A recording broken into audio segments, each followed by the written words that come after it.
It has finally arrived. On release day, I did manage to get my hands on a 2 packs of Destined Rivals, and I was going to like open them and do a YouTube short on them. I had mentioned it in the Discord. I decided against it as I love to start with an ETB, and I was still adamant that I could find one. I did end up paying over MSRP, but it wasn't scalper prices. I actually don't remember how much it was. I went through many spats of sitting there on eBay refreshing, sorting by newest until I found this. And to be fair, the seller was like a decently reviewed seller, but they weren't like a large one. So I got real lucky on getting this guy. But we're gonna slide this out. I say real lucky. I did that for a long time. Just Destined Rivals, ETB, eBay, sort by, buy now, sort by newest. No, it's pretty neat. You have the Cynthia's Garchomp art, like full screened there on that last page. But of course, we have our player's guide, which I always love to add to my, my little Pokemon collection. Sorry if it seems like the lighting is getting jumpy. I'm like finding mistakes as I go. But anyways, we have the ETB here. So yeah, I do still have those 2 packs unopened, but I have a plan for those, so they are going to be in a future video. Anyways, we're gonna pull this out. And honestly, like the plain red just really works for this, along with that like pattern going on here. It's kind of cool. I feel like you could just see that and go like, yeah, that seems like a Team Rocket thing. Anyways, we do have a bunch of packs, so that should be 1, 2, 3, 4, 5, 6, 7, 8, 9. But I also figured doing a YouTube short for my first pack opening of a new set is kind of lame. So like, let's just do it in an actual video. Of course, we have our condition markers and our oh my god, they actually did something with the dice. For the first time since Scarlet and Violet, they don't just have that boring EX symbol. Oh my god. They have the letter R. Aren't we so excited? I mean, to be fair, it is kind of neat, right? Like, just to have, like, the black and red dye just kind of makes sense. But the letter R, like, I don't know. It's cool that it's not just EX. Like, they're actually doing something. I'm excited for what that means in the future. Like, I get that they got rid of set symbols, so they can't do set symbols on there now. But, like, you can do something else. It doesn't have to be the set symbol. Like, something. Anyways, we also have our sleeves, of course, with Giovanni and Mewtwo here. Yep, not too bad. Probably some of the better sleeves we've seen in a little bit. And we have our promo with its dividers in here. Because I'm burying the lead on this for no reason. I'm sure you already know what it is. But in case you don't, well, first off, there is the code card. But we have Team Rocket's Wobbuffet, which is honestly just a very lame card. I saw a really bad Photoshop that I thought was funny. It was Jesse and James, but they just like pasted their heads over them. But like it's true. For a Team Rocket set to just feature all of these generic grunts is kind of lame.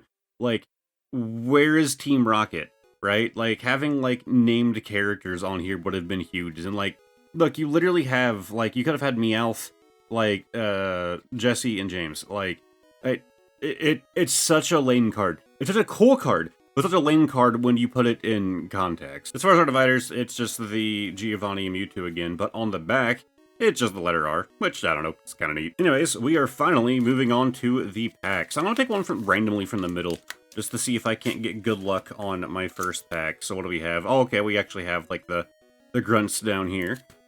Oh, okay, and I immediately drop it.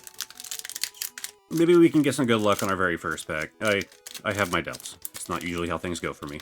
I actually haven't heard anything on this set about the pull rate. Like, usually, as of late, right? Like, you hear like, oh, Journey Together's pull rate is terrible, and yada yada. Like, I haven't heard anything. So I'm guessing that means this set is just average on its pull rates, which I'll take. Like, I'm cool with that. I still have that belief, that conspiracy theory that would actually work if the Pokemon Company were to have really terrible pull rates for this set and the next few going forward. It would, obviously, you know, people like me wouldn't care for it, but it would hopefully get the scalpers to move away as hype for their sets would die off, and then they could actually get back to selling to people who actually want them. But in the end, the Pokemon Company doesn't really have to care, right? Like, they're making their money either way. I mean, if anything, the scalpers are helping them make money faster. And they're not like, you know, being stuck with stock that isn't moving. Like, they just have what they want in stock. So, as much as it sucks, there are definitely upsides to them for, you know, this whole thing going on. They are making crazy money.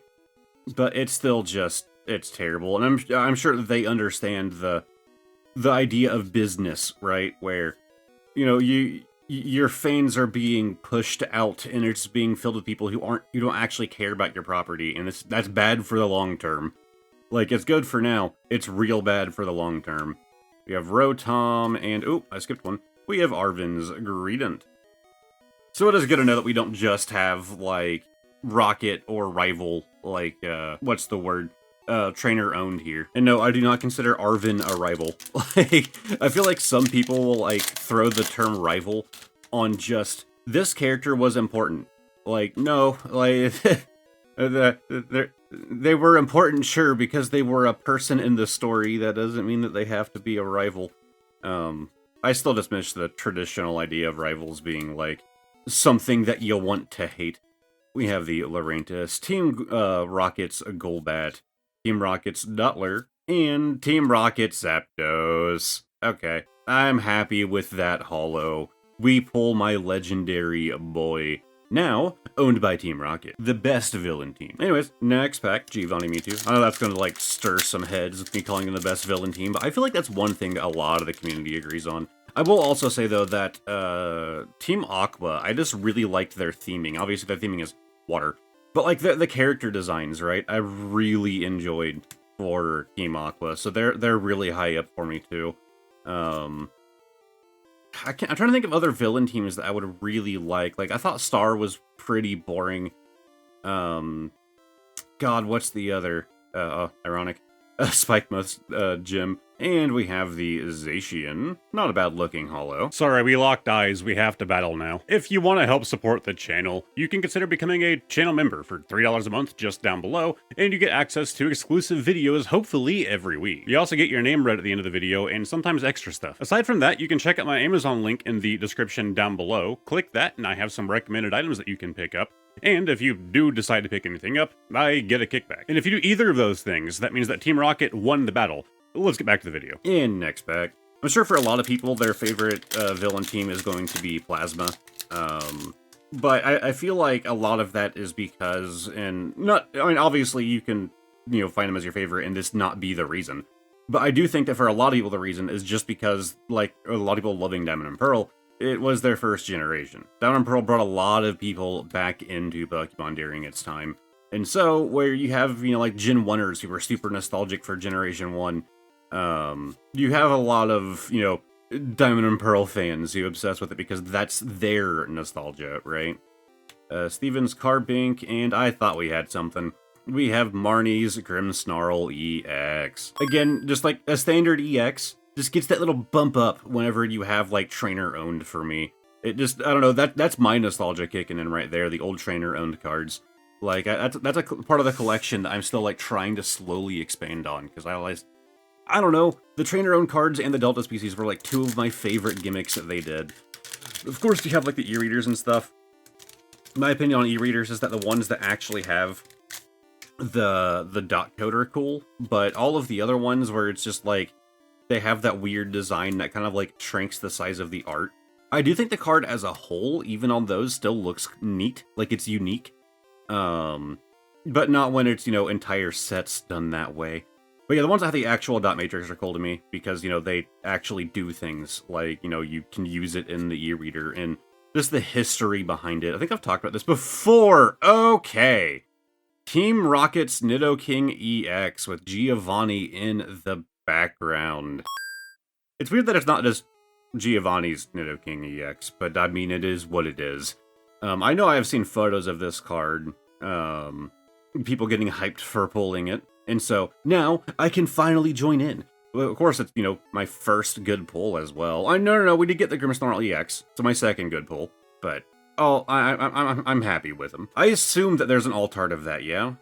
I'm actually not sure. I don't like to spoil myself on sets, but of course, the more that I interact with the community, the more active that I am on the Discord, like keeping up with, like, news on stuff, is the more spoilers that I get for sets. I still don't have them memorized, and there's still a lot of cards that I just don't know. My terrible memory definitely helps a lot with that. But I try not to spoil myself on sets too much, so I find it a lot more fun to just go in blind. And if you get a cool pull that you didn't even know existed, to me it has, like, a bigger impact. Like, that Nidoking is a really cool card. But if I would have pulled it not knowing that it existed, you know what I mean? Like, it would have just been a bit more exciting to see it for the first time in hand, not like an image on a screen. That's one thing as well. I think YouTube gives you the best possible way to see a card for how it actually is without it being in your hand. An image either printed out or on a screen isn't going to fully give you the depth and the reflections and yada yada that a real card actually has. At the same time, it's still not perfect. Cards that you're looking at on here, you're likely looking at this card larger than you normally would. You know, it's being framed decently as well. My lighting in the background seems darker than it normally is. I don't know why. I think I messed up some studio light issues. But, like, it's, you know, it's like, you know, bokeh out, you have, like, that darker layer, so the card's more highlighted. It gives you a different perspective than actually, like, you know, having the card in hand. So I do think that, like, if you're looking at, like, what card do I want to get? Well, seeing it on video is probably the best sell for any card. But that's only second to seeing it in person. There are some cards that, like, I don't know, in my opinion, look better on a video than they actually do in hand. I guess there's also that point of, like, oh, well, I don't have it, so now I want it more, right? Like, that's kind of part of, like, a lot of human nature is like, I want this thing that I don't have, and so you tend to appreciate some things more that you don't actually, you know, you're not actually holding. And we have the crystal. As someone who used to watch a lot of pack openings, I really don't watch that many anymore. It's the last pack, by the way. I used to get that feeling a lot. It'd be like, oh man, I really want that card, and then I get that card, I'm like, yeah, it's fine. Like, I've definitely, like, kind of learned over time via experience, like, what I actually am hyped for and what I am not. But still, there are some cards that, in my opinion, like, do not sell themselves at all when you're just, like, looking at an image on TCG Player. Like, I've like, gonna, like, price check a card that was, like, a favorite of mine, like, it looks so cool, and then I look at the image on TCG Player, and I'm like, wow, that looks terrible. Like, I didn't realize how much the lighting and stuff played into the card until I saw it as, like, a flat scan. Like, there are, you know, some instances where looking at the image really undersells it. And I wonder if okay, not a bad way to end off. Team Rocket's Mewtwo, again, with our Giovanni. Okay, very happy with this one. I don't think we did too bad. I mean, granted, we got one full art, but, like, I still don't think we did too bad, because we also got the Grimmsnarl EX, the Mewtwo EX. I'm okay with this for 9 packs. Along with all of the trainer-owned holos is really cool. But yeah, like I was saying, I do wonder if if that actually affects sales. Like, it has to, right? Like, people are probably looking at their TCG Player and going, oh, I want to buy that card, right? But some cards that just don't sell well when, you know, they're scanned on the flat image, just, like, get less sales and people, you know, drive the value down because people aren't picking it up because they don't know that in person with that textured holo is actually a lot cooler. Anyways, it is now time for bonus card of the day. Explanations we need right down there in that corner. As always, we are pulling from the back, and good God, this section has grown. I always leave these in the condition they were when I bought them. That's why some have, like, this, like, thick sleeve on it, and you have, like, standard sleeves, and then some that aren't sleeved. I am getting concerned, though, with some of the top loaders that are in here. I mean, it is, like, warping the box. I really need to look into getting a different box. I've been using this since Silver Tempest was a thing. I need to find another method to do this segment with. But, oh, speaking of cards without sleeves. So, as always, we are playing Guess the Year. And I'm really not seeing a whole lot of damage on here. There's some, like, weird whitening right there. It's not like a wipe-off kind of deal, is it? I'm gonna guess this is pretty modern, aside from that little dent down there, like little white dinks there. For Guess the Year, I'm gonna go pretty dang modern. We're gonna go 2024. We're gonna go back 1 year. And, ooh, we have 2019. Not too far off. I mean, it's a 5-year difference, but it's still pretty modern. We have the shiny Guzzlord, of course, being an Ultra Beast card. Yeah, the Ultra Beast gimmick in TCG Pocket has actually been very entertaining, like the way that they work really well with each other. I'm not super well informed on the actual card game, but I assume the Ultra Beasts are kind of similar in the standard TCG as well, right?